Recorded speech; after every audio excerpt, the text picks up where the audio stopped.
Welcome to Before the Council, a reading of the Revere City Council Agenda for the meeting of Monday, March 16th, 2015. There are 5 items on the agenda this week. Coverage begins at 5 p.m. with a joint Legislative Affairs Public Safety Subcommittee meeting. It is co-chaired by Councilor Anthony Zambuto, Legislative Affairs, and Councilor Charles Patch from Public Safety, along with Councilors Giannino and Guinasso from the Public Safety Committee and Councilors Morabito and Reardon from Legislative Affairs. The committee will discuss one item. Pursuant to Council Order 15-037, this is regarding an ordinance amending Title I, Chapter 1.12 of the revised ordinances of the City of Revere relative to Massachusetts General Laws, Chapter 40U. At 5:45, we move on to the Appointments Subcommittee, chaired by Councilor Arthur Guinasso. Includes Councilors Jessica Giannino, Councilor Stephen Morabito, Councilor Charles J. Patch Sr., and Councilor Stephen Reardon. The committee will consider the following appointments. First, the appointment of Mr. Lohan Morera of Revere, Massachusetts, as a constable. Second, the appointment of Mr. Vincent Lauria of Revere, Massachusetts to the Conservation Commission. Third, the reappointment of Mr. Benjamin D. Cristoforo of Winchester, Massachusetts as the Building Inspector. Fourth, reappointment of Ms. Diane Colella of Revere, Massachusetts as the Election Commissioner. Fifth, reappointment of Caruso Corporation of Revere, Massachusetts as a licensed drain layer. And sixth, reappointment of Sicati Construction, LLC of Swampscott, Massachusetts as a licensed drain layer. Please note that in order for an appointment to be confirmed by the full City Council, the appointee must attend the Appointments Subcommittee meeting. At 6 p.m., we move to the City Council meeting, which begins with a salute to the flag and the roll call of members. Then it's on to calendar item number 1, which is the Legislative Affairs Public Safety Subcommittee report regarding Massachusetts General Laws, Chapter 40U Ordinance Proposal. Calendar item number 2 is the Appointments Committee report. Calendar item number 3 is a communication from the Mayor relative to National Kids to Parks Day proclamation dated March 3rd, 2015. Dear Council members, I have attached a proclamation declaring Saturday, May 16th, 2015, National Kids to Parks Day. Sincerely yours, Daniel Rizzo, Mayor. The proclamation reads, National Kids to Parks Day, Saturday, May 16th, 2015, a proclamation.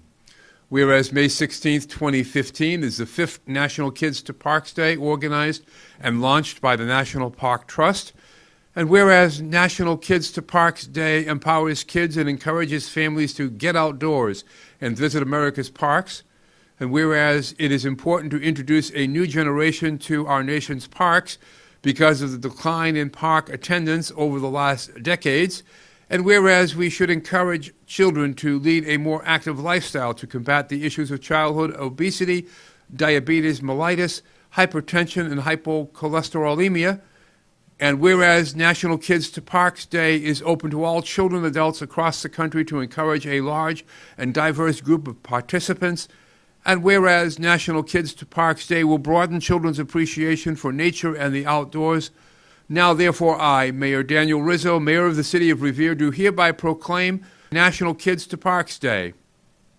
I urge residents of Revere to make time on May 16th, 2015 to take the children in their lives to a neighborhood, state, or national park, dated this 3rd day of March, 2015, and it's signed by Ashley E. Melnick, the city clerk, and Daniel Rizzo, Mayor of the City of Revere.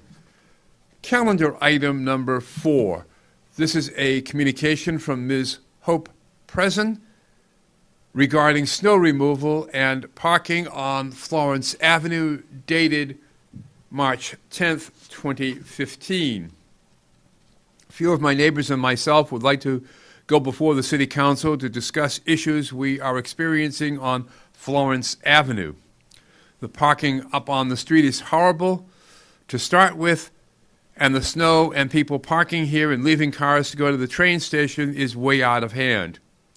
Several of us are handicapped, but if we get the HP posts in front of our homes, that doesn't mean that necessarily we can park in front of our homes. February 19th, we were left a few signs on posts or trees and on random cars that from 9 p.m. to 7 a.m. there would be no parking on the street for snow removal. I get alerts for everything from the mayor on that hotline, but no alert on this issue. No provisions were made for us HP or elderly residents, some of whom are on fixed incomes, on where to park, so expensive cab rides to Wonderland back and forth and a charge to park. No single elderly HP resident is going to walk that distance at night or early a.m. Why didn't the mayor make arrangements with the Staples Plaza management not to tow cars for us residents that night? Some of us don't have that kind of money to spend on parking and cabs. Now to the ongoing issue of the actual snow removal. Prior to this nightmare, residents had cleaned the snow to the pavement and curbs so fire equipment, school buses, oil trucks, UPS, and mail trucks had no trouble getting by with cars parked on both sides of the street, and everyone had a place to park. February 20th, I was up to get my car and saw we lost 6 parking spots or more due to snow being put 3 to 4 feet away from the curbing and dumped so no car could get in to park. Both sides of the street lost 2 to 3 feet from curbing with snow put there, and needless to say, nothing could get by. I myself, as well as other residents, called the DPW, the police, the fire station, and the mayor, asking for help with remedying this situation.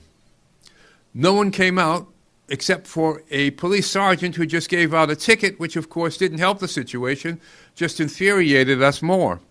We were better off before the DPW came. No one, including the mayor, could take the time to help us. I called so often to the DPW, the police, and the mayor that they had to be getting sick of hearing my voice. I spent big bucks shoveling my cars and property, and to top it off, had my cousin's car damaged because we are so far out, cars couldn't even get by. These issues need to be addressed before there is a fire up here with fatalities because no one cares. The topper was this morning. The alert over the weekend said trash day, Monday, March 9th.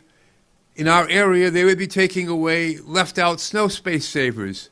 Okay, we all abided by this, but my neighbor had her cones left on top of snow drifts taken, as well as a brute barrel with trash in it taken. The barrel was out for trash pickup and cones were in snow. When chased to get them back, was told to call the company rather than just returning the items. Then when you drive around the neighborhood, it's obvious that snow car savers are still around saving spaces, and I saw people putting savers out after the trash man left. Can someone advise us what is going on in this area and what is going to be done about it? Sincerely, Hope Preston of Florence Avenue in Revere. Calendar item number 5. Pursuant to Council Order 15-051, this is a motion presented by the City Council. In accordance with the provisions of Section 3 of Chapter 147 of the Acts of 2004, the City Council shall immediately order an election to fill the vacancy for the remainder of the unexpired term of Ward 1 City Councilor due to the passing of City Councilor Richard A. Penta. And this has been before the Council. A reading of the Revere City Council Agenda for the meeting of Monday, March 16th, 2015. I'm Rick Promise, and I'll see you at the Council.